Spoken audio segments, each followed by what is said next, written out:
Hey guys, this is Anita. Welcome back to my channel. Today's video is going to be my review of Ebony's song by P Djeli Clark. This is coming out on 25th July.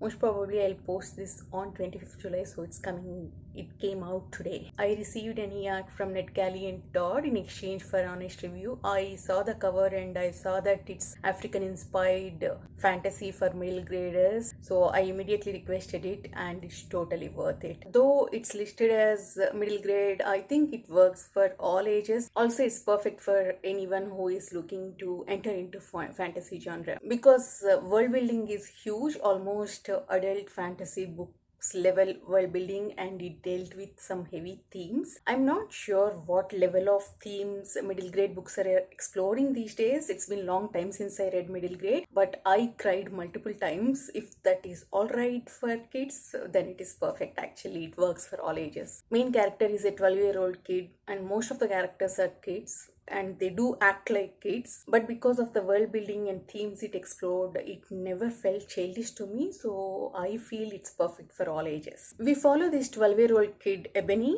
I hope that's how we pronounce her name. So this kid lives in a small village in a forest. During the harvest festival, their village gets attacked and everyone gets taken away by these warriors except Ebony. She is saved by an old woman. Actually, that old woman comes to the village to warn these villagers. When she was talking to them in the middle of that meeting, attack happens. She hides Ebony and takes her away from that village. From there, we follow Ebony, her dealing with the loss of her family and friends, trying to understand what happened to them and coming to terms with what she can do for them and what she can't. Through Ebony's journey, we find what happened to them. Clark explored themes of slavery and diamond trade in this story, not in the direct way. He incorporated those concepts in the magic system and the world.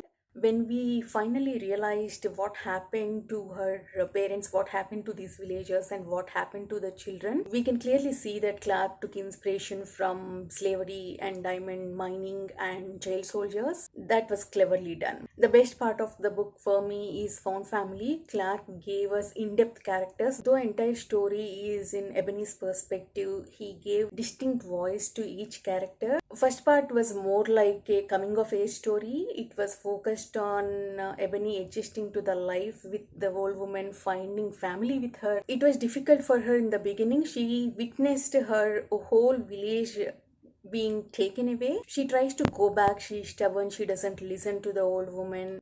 She makes so many mistakes. What I liked was Ebony acknowledging those mistakes and learning from them. Because of that, I never got annoyed with her. And the second part was focused on the Ebony's adventure, her journey to find her friends, and along the way she finds some other kids. Through their interactions and through their adventures, Clark explored loyalty and friendship. That was the best part of this book. It does have some familiar tropes we see in kid stories, like when we eat something we are not supposed to, we get bunny ears or we get tail. We have seen something like this, I think, in Jumanji or some other movies. So there are some elements like that, but they're seamlessly incorporated into the story. They didn't feel like out of the place. They were very cleverly integrated into the story. I like them. Overall, I enjoyed it a lot. World building, plot, characters, everything. There is not a single dull character in the book. I liked all secondary characters. They're a joy to read, and I liked the pacing. First part was little slow,